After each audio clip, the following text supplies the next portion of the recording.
So when does it get colder in the lower 48? It's old news by now.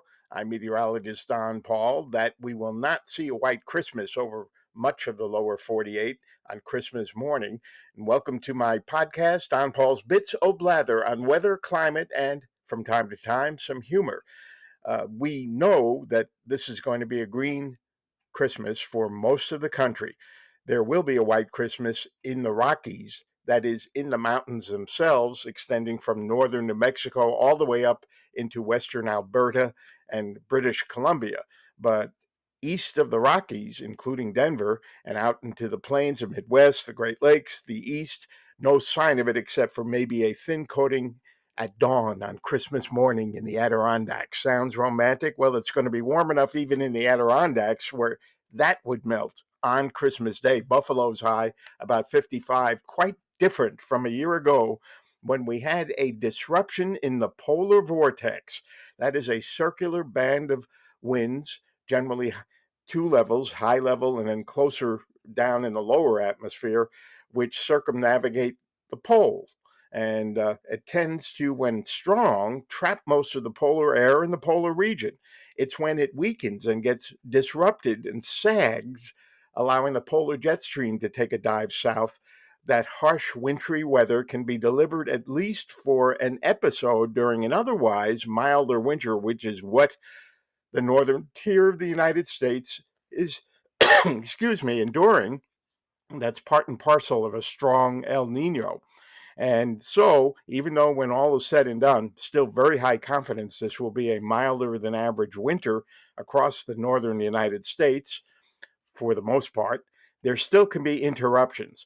Early in December, there were some signs that some warming in the stratosphere at high polar latitudes could, and I'm not going to get into all the dynamics here, disrupt the polar vortex in the stratosphere and eventually in the troposphere. That's where we live, and allow it to weaken, slow down, and sag southward.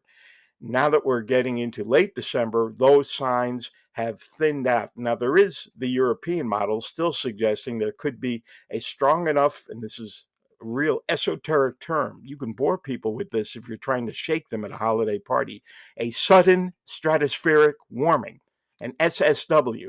If there were a strong one, it could really disrupt the polar vortex. But except for the European model, most other models are now fading on that prospect and going for some weak Canada stratospheric warming, but that wouldn't really do it.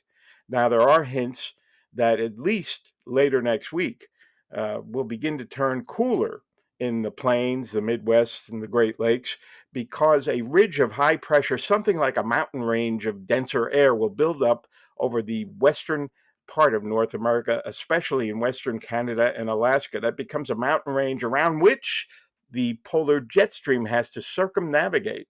And when it comes over the top of that ridge, it tends to dive down through central Canada and back into the US, meaning we'll have a cooler northwest flow by late next week over a big part of the country. However, the air over central Canada that it's going to deliver will not be that cold because there's less snow cover than there typically would be, and you get colder air masses, especially where it's dark at the high latitudes when there's snow on the ground, and there isn't as much as there typically would be.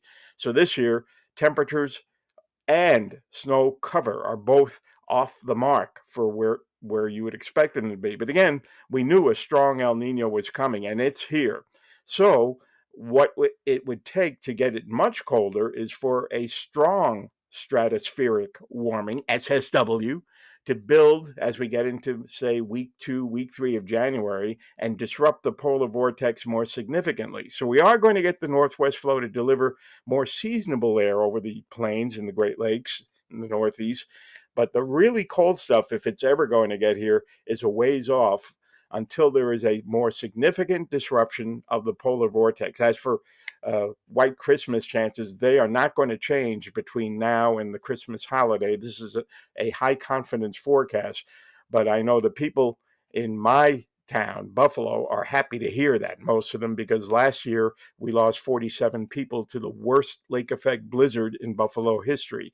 Absolutely deadly, gusts over 70 from a very major disruption in the polar vortex, which had been well forecast. That storm did not strike by surprise. This year, there's no chance of a repeat performance in the next week, and probably longer than that, if at all, this winter. But I'll keep you informed on that.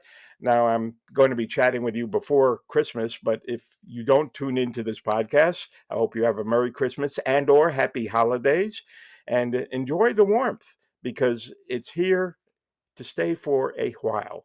Talk to you real soon. And please, if you enjoy the podcast, share, please follow. It's on all the popular podcast platforms and on Spotify, I know, and I think Apple too. You can interact with me, give me some suggestions, keep them clean, and what you might want to hear, what kinds of episodes, etc., etc. I hope to hear from some of you.